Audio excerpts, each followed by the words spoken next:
Bonjour tout le monde, bienvenue à Vision Cheval. Aujourd'hui, toute la semaine, vous allez voir, j'ai décidé pour le Festival Western de Saint-Tite de faire le tour de certaines disciplines. Je veux essayer d'aller voir les gens le plus possible puis vous emmener pour vous montrer un peu l'envers du décor. Souvent, on entend plein de choses. « Hey, c'est le fun, vous êtes à Saint-Tite, mais il y a beaucoup de travail. » Fait que c'est ce que je veux vous montrer aujourd'hui.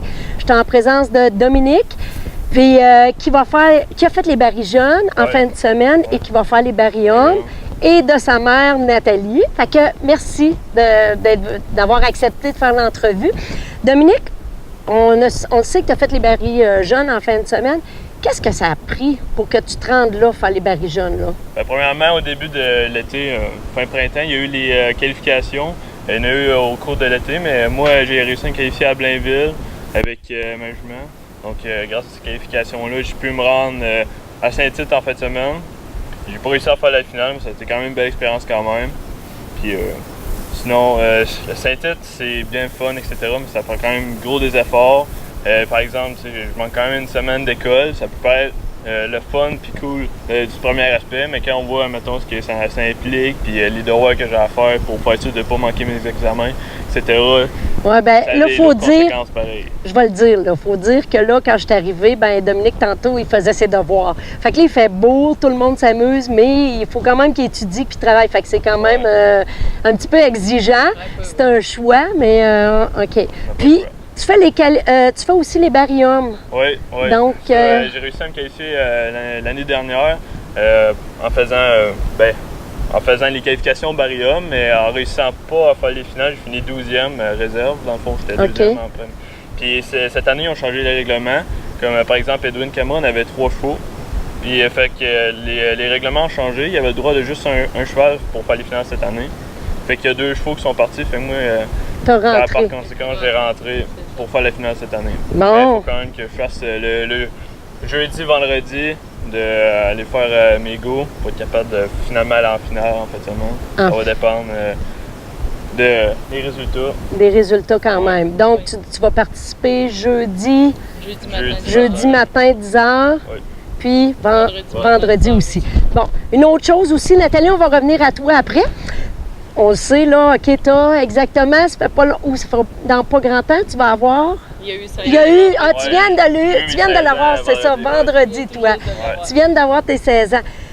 Le matin, là, est-ce que ça te tente toujours d'aller rider de bonne heure? Non. OK, c'est ça. Fait que ça l'implique aussi, c'est pas juste d'aller faire une go de baril que tu reviens, là, OK? Ça implique un entraînement assez assidu avec les chevaux, etc., pour bien se préparer d'avance. Tu sais, mettons, quand on est arrivé, je pense que c'était le samedi matin. Non, je veux dire, on s'est levé à 5h30 pour pouvoir aller entraîner selon les heures d'ouverture du festival ici. Etc. Fait que tu s'organises pour pas te coucher à minuit les soirs. Tu peux pas te coucher tard, puis OK. Donc, parce que c'est quand même, on se cachera pas quand on est rendu ici, c'est beaucoup d'investissement qui a fait tout l'été. Ça, on va arriver avec toi, Nathalie. Donc, toi, Nathalie, en fin de semaine, toi aussi, tu t'étais qualifiée pour les barils femmes dans Coupe Canada. Oui. Puis, qu'est-ce que ça a pris pour que toi, tu te qualifies ici? Pour se qualifier pour Coupe Canada, la première chose, c'est qu'il faut participer à tous les rodéos qui sont sanctionnés Coupe Canada durant l'année. Il y a 4 rodéos maintenant avec Wild Time. On a Saint-Antonin, Saint-Quentin, Saint-André-d'Avelin et Valleyfield. Fait que faut absolument se classer dans ces 4 rodéos-là pour accumuler assez de points pour pouvoir être présent à Coupe Canada. Donc, on s'entend, là, c'est beaucoup, mais c'est beaucoup de millage. Beaucoup de millage. Beaucoup de millage, beaucoup de dépenses de gaz, beaucoup de temps, OK? Donc, et il y a aussi, bon, là, suite à ça, tu as été qualifié pour pouvoir participer en fin de semaine. Oui. Mais en même temps, tu sais, on le sait, là, beaucoup de millage, beaucoup de tout ça. Mais qu'est-ce que tu fais à la maison? Tu sais, je veux dire, les chevaux, il faut qu'ils soient quand même assez en forme, là. Assez en forme, oui. Parce que c'est un été de rodéo, c'est très, très, très exigeant sur un cheval. Fait que ça prend un cheval qui est vraiment au top de sa forme pour pouvoir suivre un été comme ça, puis arriver à la fin de l'année à Saint-Tite, être encore au top de sa forme. Okay. Fait, donc, ça demande 6 à 7 jours d'entraînement par semaine. Par semaine, c'est ça, là. Tu sais, de ta part, pour toi, entraîner les chevaux et tout ça. Des soins aussi. Énormément de soins. Énormément de soins.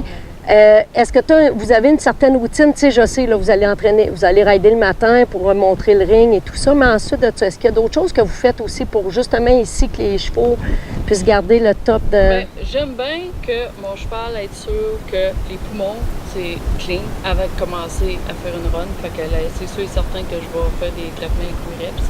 Je vais donner des produits pour pouvoir vraiment ouvrir ses bronches puis qu'il sente à son meilleur. Ensuite de ça, j'aime que le cheval soit très réchauffé avant de faire sa classe. Fait que je suis du genre, dépendamment du cheval, c'est 15-20 minutes à même presque 1 heure de marche avant d'aller faire ma go. Pour être sûr qu'il est réchauffé. Puis sa musculation, tout ça, puis éviter les blessures. Les blessures au maximum. Fait que, habituellement, c'est pratiquement 1h30 à 2 heures de préparation avant de faire une run. Avant d'aller faire comme un 16 secondes. C'est ça quand même, là. Oui. Tu sais, c'est beau, on rentre dans le manège, vous faites votre run de baril, puis c'est terminé, mais il y en a eu beaucoup avant. Il y en a eu beaucoup avant, puis il y en a aussi après. OK. Qu'est-ce que ça implique après aussi? Après, ben c'est sûr que le cheval a besoin de refroidir, parce que là, je l'ai over-réchauffé, fait qu'il faut qu'il refroidisse. Je peux pas le mettre dans le box comme ça, parce que c'est trop dangereux pour l'acide lactique. Fait qu'on laisse le temps de refroidir comme il faut. Si il fait vraiment chaud, ben, ça va être une douche à l'eau froide pour vraiment lui permettre de baisser sa température. Puis ensuite de ça, ben, c'est un bon pansage, puis vérifier qu'il n'y a pas eu de bobo, que tout est correct, puis préparer la plupart du temps pour la nuit parce que la journée est finie, puis le lendemain matin, on recommence. C'est ça. Hey, ben merci. Vraiment intéressant, vraiment le fun. Puis c'est le fun en plus que vous faites ça en famille. Oui. Tu sais, vraiment, ça fait un beau sport, mais c'est quand même beaucoup de sacrifices, je pense, à faire. Mais quand tout le monde est d'accord puis qu'on y va ensemble, ben c'est le fun. Ben merci. Puis je vous souhaite quoi pour le reste de la semaine? Un bon merde. Un bon merde, hein? Un bon merde. Bon, ben merci. On se revoit pour une autre capsule.